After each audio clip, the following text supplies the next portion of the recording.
Hey guys, welcome back to another video. My name is Regan and this is Regan Writes. So in today's video I thought I'd just do a cute little TBR to show what I'm going to be reading in October, because I actually have a few books I'm going to read in October. The past couple months I've only read like 1 or 2 books a month, and so in October I wanted to kind of read a little bit more. And I feel like I've got a good variety of books as well, so let's just jump right into it. Oh, first I'll put in some footage from earlier because I did go book shopping and I went to Nottingham and had a nice day, so I'll cut to that, and then once we're back, we'll talk about what I'm reading in October.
So first off, I'm going to go in order of when I'm going to read the books. So this is the first book that I'm going to read, and it's Stephen King's Fairy Tale. This is his newest release, and I'll read you the blurb. I reached the opening and saw the ceiling overhead was now earth, with fine tendrils of root dangling down. I ducked under some overhanging vines and stepped out onto a sloping hillside. The sky was grey, but the field was bright red, poppies spread in a gorgeous blanket, stretching left and right as far as I could see. A path led to thick woods, making me think of the forest that had once grown in my suburban town. I looked to the far horizon and saw the skyline of a great city. Daylight reflected hazily from its highest towers as if they were made of glass. So that sounds quite interesting. I think this is kind of like, it starts off with a young boy or young man or whatever, and he makes friends with like this old man who has this dog, and there's this shed on the old man's back garden that leads to another world. I think that's what I've gathered from reading little bits and bobs on the internet about it, but I don't really know much about it. But I am excited. I really like this cover. Try and get a good angle on it. Yeah, I actually really like this cover, and it's got some nice gold detailing on the actual hardback beneath the dust jacket, whatever it's called. So yeah, I'm looking forward to getting into this book. As you know, well, as you may know, I'm a big Stephen King fan. I don't know if I've talked about that already. Last year I read a lot of his books. Not a lot, but I think around 10, between 10 and 12. So I wanted to read another one of his books this year, because I haven't read any of his books this year, apart from, technically, I did finish The Stand in January. So yeah, that's Fairy Tale. And then here we have another hardback. This will be the second book that I'm reading next month. And it is The Bullet That Missed by Richard Osman, or is it Osman? I'm not actually sure how you pronounce his name. But this is the third book in the Thursday Murder Club series, which is basically about a group of older men and women who are all friends in this retirement village or retirement home, and they have this club called the Thursday Murder Club where they try and solve crimes. And it basically just, each book follows them on a different fun little adventure that they go on, solving a mystery. The main draw of this book for me is the relationships between the characters. The characters are all really fun, really likable. They're all quite different characters, and it's fun watching them all interact with each other because they all have a very close bond. And it's just cute. It's just a fun, light, cute little read. It's nothing too heavy, it's nothing too dense. It's kind of like watching an episode of Murder, She Wrote. It's cozy. It's easy to watch. Okay, so I'll read you the blurb. I was just trying to look for The Bullet That Missed. I was just trying to find it because it's usually on the back, but it's on this little Insert. It is an ordinary Thursday and things should finally be returning to normal, except trouble is never far away where the Thursday Murder Club is concerned. A decade-old cold case leads them to a local news legend and a murder with no body and no answers.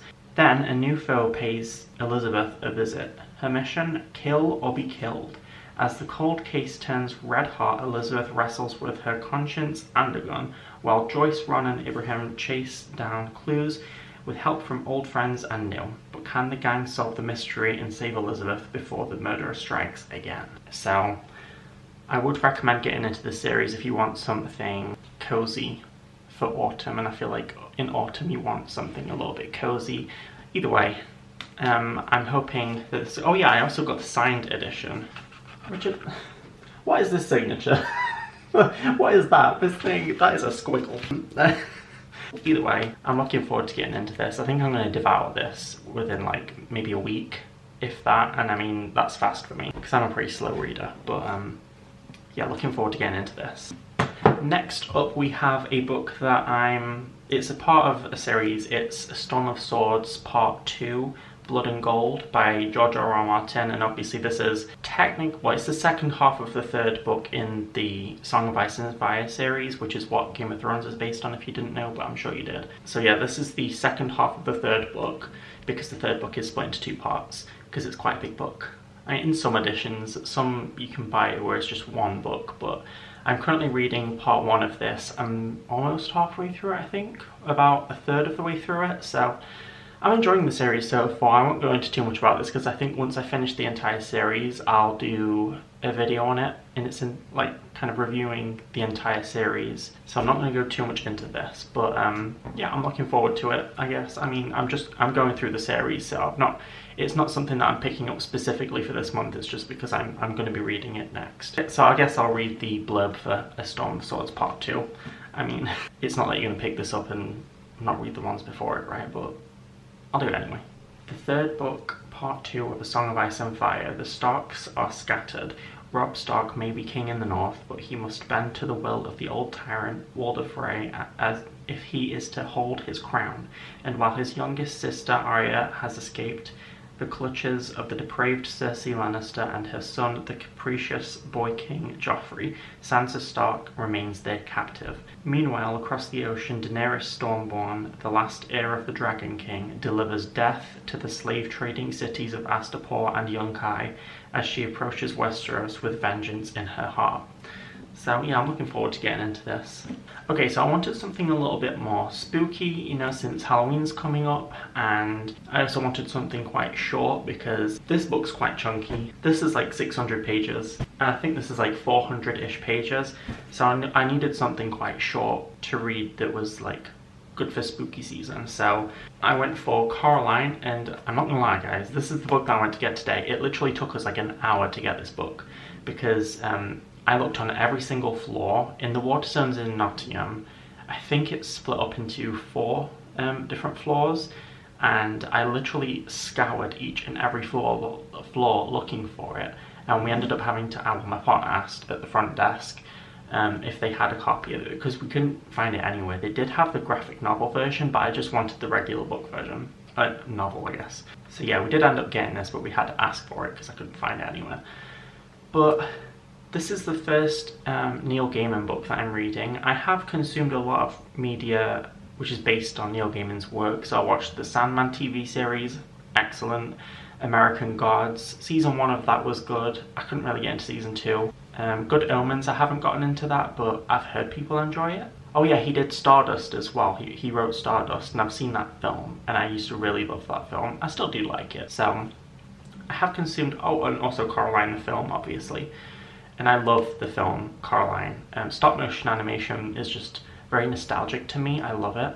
And I rewatch it every year around Halloween time. So I was like, you know what, we're going to finally get around to reading this, because this has been on my TBR for like years at this point. I've been wanting to read this ever since I found out it was a book, which was many, many years ago. So I'm glad that I'm finally getting around to it. It's only a short book. It's only like, it's not even 200 pages long, and the text is quite big, and there's pictures in there. So I think this is going to be a fun little read. I might do a reading video reading this actually, because it'll probably only take me maybe like a day or two So yeah, I might do that. I'll read you the blurb as well, just in case you don't know anything about Coraline. Sometimes a door is closed for a very good reason. There is something strange about Coraline's new home.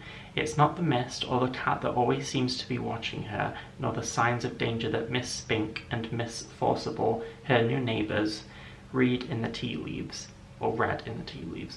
It's the other house, the one beyond the old door in the back of the drawing room. Another mother and father with black button eyes and papery skin are waiting for Coraline to join them there, and they want her to stay with them forever. She knows that if she ventures through that door, she may never come back. So yeah, like I said, I've already seen the film, so I know what happens in it, but I still wanted to give the source material a go, you know?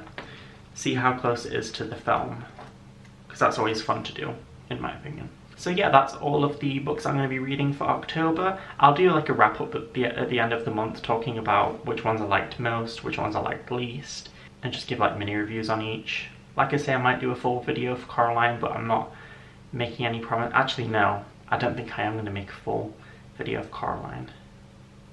I'm not sure, we'll see, but either way, I hope you enjoyed this video. If you did, please leave a like, and if you haven't already, please subscribe if you want to, and I will see you in the next video. Bye!